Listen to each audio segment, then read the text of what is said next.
Welcome everyone.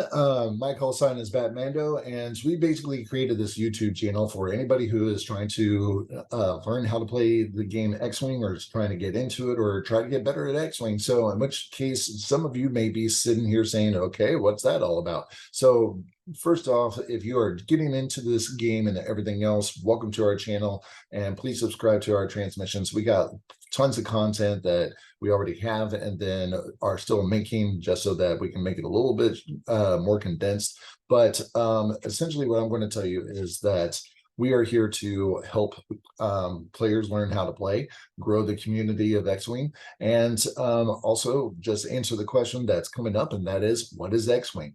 X-Wing is a tabletop game where you put the models of the ships on a 3-foot by 3-foot space, and then you fly them at each other and you try to shoot down your opponents and everything else. So, and it gives you a great chance to not only play with friends, but also make new friends and everything else. So it's a really cool game. I've been playing it since 2015, and there's a lot of different moving parts in it. And at first it looks like overwhelming, but as you start to play a little bit more, a lot of things become second nature. So in which case, some people are just like, but what it's like, or what is the game like? So, I mean, it's a little bit like chess. It's a little bit like poker. It's a little bit like you have to pick your own ships and pilots. You have to outthink your opponent. It's scenario based when you get into tournaments, and you could also do scenario based with your friends, as in casual play, and then you're building your own fleet. So it's a lot of different parts. So there's another video that explains a lot of this in more depth, but we're trying to keep this one short and sweet and to the point.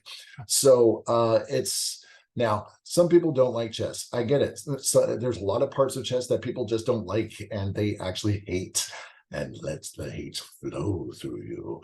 So in which case, that's only if you want to do Empire First Order, possibly some scum, but moving on. So in which case, there are no openings to memorize in chess. If you are one of the people that are just like, oh, chess, you have to do this, you have to do that. Okay, you don't have to do those things in X-Wing.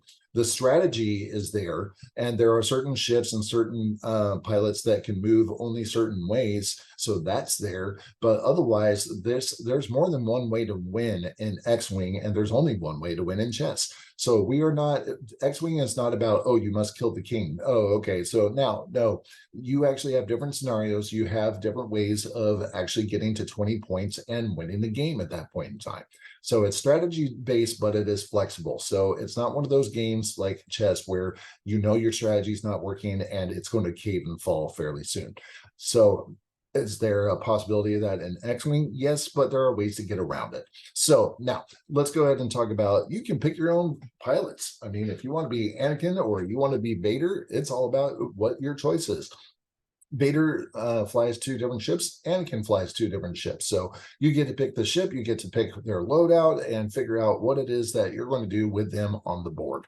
So in which case, that's some of the choices that you have with the different ships and pilots. And you want to read the cards here so that you can figure out, oh, this one does this and that one does that.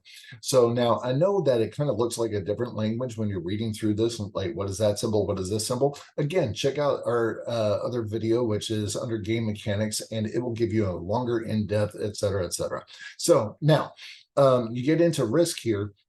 And this is kind of the poker aspect of it, because you can walk in there with a pair of kings and everything else, but how much are you willing to gamble? How much are you willing to sacrifice, et cetera, because in this game, yes, you have ships. Like, you could start off with a 6-ship list, but if it's 6 TIE fighters, you're going to lose one of them, and it's just a question of when, not if, but when.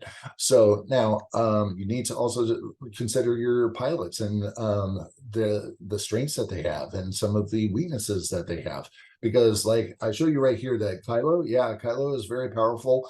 He's got force to go with it as well, but you have to have the intelligence of where to fly him in and what and when to keep him out of the fights. Because if they all just surround him, Kylo's not most likely not going to make it.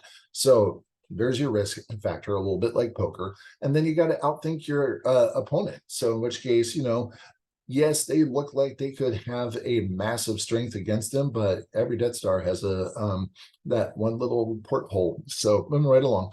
And then you have find your ships. What ships do you like? What pilots do you like? What faction do you like? And if you want to fly rebels, hey, guess what? There's a whole bunch of rebel ships out there that are waiting for you to fly them. If you want to get into Scum or any of the other 5 factions that I haven't listed so far, then go ahead and do that because, hey, guess what? There's a lot of different options, a lot of different flexibility for this game, and that also allows for a lot of creativity on your part.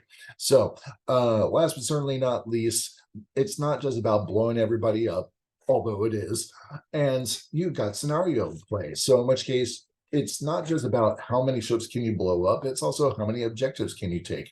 Because you can, like, for instance, in salvage mission here, which is one of the more common scenarios, one of the 4 common scenarios that you see in tournaments and also in casual play.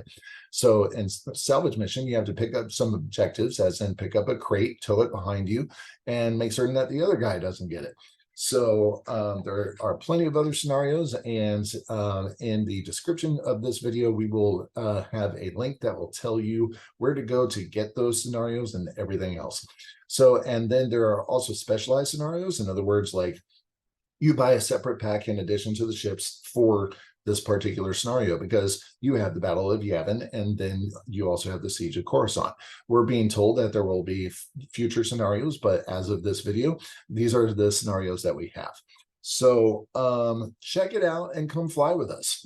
As in, like, look, we got a lot of different players out there that are willing to help you learn, and also possibly every once in a while they may let you borrow a ship so that you can figure out, oh, this is what I like. I don't like this, because let's face it, the Kessel Run is not going to run itself unless you decide to go ahead and do a little bit of piloting and see how it works out for you. And let's face it, Luke needs help, because without the Millennium Falcon there, we all know that Luke was toast. So anyway, join the rebellion, join the Imperial fleet, join the Mandalorian army, or just simply resist the tyranny of the First Order, whatever the case may be. So in which case, come out, fly with us. That is essentially what it is. And don't be an asteroid magnet. In other words, don't be a TIE fighter that flies right into an asteroid, because don't they always? So thanks for checking this out. Thanks to Slide Chef for the format of the slides that you saw here. And welcome to our channel. Please subscribe for future transmissions. I hope that we have at least piqued your interest. And we hope to see you come on back and check out more of our content. So BatMando out. Thank you for your time, and we will see you later.